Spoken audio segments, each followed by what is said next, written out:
So when did the uptick of poaching come along in history? Like when was it like they discovered the horn was the part that they wanted? So it goes back quite some time, but I say 1960s, 70s. Then it really took off.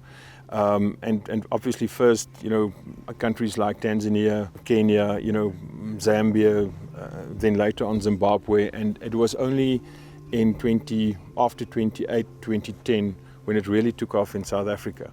So it's fairly recent. Fairly recent. But you must realize by that time, most of the rhino in the rest of Africa was killed, and this was basically all the numbers were low. Yeah, all that was left to poach. So it peaked around 2013-14 in South Africa, where more than 1,000 rhinos a year were poached. Peter van Niekerk, Rockwood's stud book manager, is intimately familiar with the rhino poaching crisis that takes place in Africa.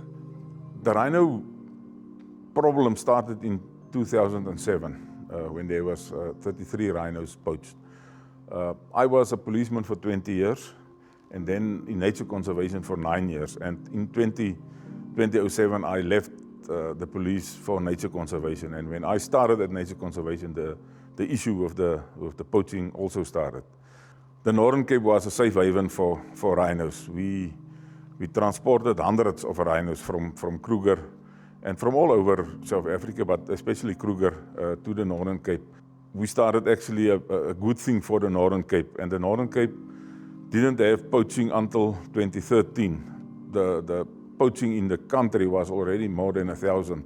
And in 2015, on this farm Rockwood, I did my 1,000th rhino, and then I stopped counting. After 1,000, I just stopped counting, but I think I'm probably on 5,000 by now. In August of 2024, South Africa's Department of Forestry, Fisheries and the Environment released poaching statistics for the first half of the year. The numbers show that 229 rhinos were poached in South Africa in the first 6 months of the year, compared with 231 for the same period in 2023.